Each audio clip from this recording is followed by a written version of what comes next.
BNP জামাতের মধ্যে তাদের ওই পুরাতন বোঝাপড়া আর ঐক্য কাজ করছে কিনা। জুলাই সনদে যে বিষয়গুলোতে 80টা বিষয় ঐক্যমত, 30টা বিষয় একেবারে অ্যাবসোলুট ঐক্যমত, কিছুটা দ্বিমত আছে।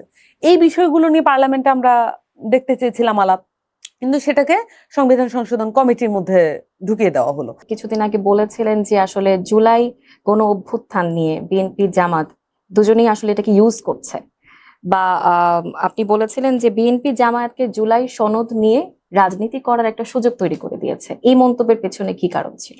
না, এইটা বলেছে পার্লামেন্টারি ইস্যুতে। এটার কারণটা হচ্ছে যে মানে বিএনপির এটা বলেছিলাম প্রসঙ্গক্রমে। আমার সাথে ছিলেন একজন বিএনপি একজন খুবই সিনিয়র নেতা, উনি এখন এমপি আছেন। তো উনি বলছিলেন যে যদি এটা না করি, এটা যদি করেই ফেলি তাহলে জামাত রাজনীতি করবে কি দিয়ে। তার মানে এটা খুবই একটা মানে যথাযথ কোশ্চেন না, যা তাহলে বিএনপি আর জামাতের মধ্যে সেই পুরাতন ঐক্যকে আবার দেখতে পাচ্ছি যে জামাতের রাজনীতি বজায় রাখা বিএনপির জন্য অনেক বেশি প্রয়োজনীয় কিনা, এটা ছিল আমার একটা সম্পূরক প্রশ্ন।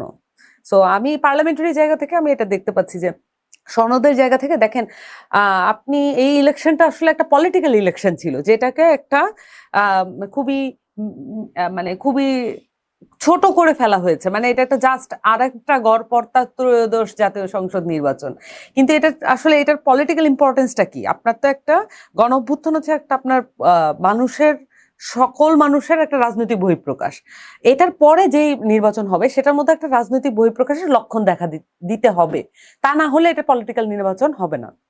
তো আমাদের ধরেন 1970-এর যে পলিটিক্যাল নির্বাচন, 70-এর যে পলিটিক্যাল নির্বাচন, তার আগে 46-এর যে পলিটিক্যাল নির্বাচন, আমি যদি সালটা ভুল না করে থাকি, তারপরে 90-এর পরে যে নির্বাচন, প্রত্যেকটার মধ্যেই কিন্তু একটা রাজনৈতিক পরিবর্তন ঘটেছে। কিন্তু আমাদের এখানে 24-এর এত বড় আপরাইজিং আমাদেরকে কি পলিটিক্যাল বেনিফিট এনে দিল? সেটার মধ্যে আমি এটাকে যদি একদম ছোট করে আনি, আমার অনেক চাহিদা আছে, ছোট করে যদি আনি তাহলে জুলাই সনদটা খুব বেশি গুরুত্বপূর্ণ। তাহলে জুলাই সনদে যে বিষয়গুলোতে 80টা বিষয় ঐক্যমত, 30টা বিষয় একেবারে অ্যাবসোলুট ঐক্যমত, তারপরে এই যে ছোট ছোট মানে ধরেন 8-10টা বিষয় খুব ইম্পর্টেন্ট, কিন্তু 8-10টা বিষয় কিছুটা দ্বিমত আছে।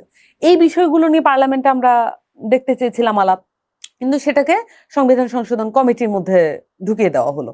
ফলত কি হলো যে বিরোধী দল আর সরকারি দল একটা ঐকমত্যে চলে আসলো যে জুলাই সনদ নিয়ে এখন আর পার্লামেন্টে আলাপ করার প্রয়োজন নেই। আমি এখানে আসলে আমি মনে করি যে আমি আসলে যতটুকু জানি যে এনসিপি এটার সাথে একমত না। এনসিপি পার্লামেন্টে আলাপের ব্যাপারে তার অবস্থান ব্যক্ত করেছে, কিন্তু কিভাবে যেন মানে এই আলাপটা পুরোটাই একটা মানে এখন আর কোনো নন আলাপে পরিণত হলো। তাহলে এই বিষয়টাই আমি আসলে লক্ষ্য করার চেষ্টা করছিলাম যে বিএনপি জামাতের মধ্যে তাদের ওই পুরাতন বোঝাপড়া আর ঐক্য কাজ করছে কিনা, এটা আমার কোশ্চেন ছিল।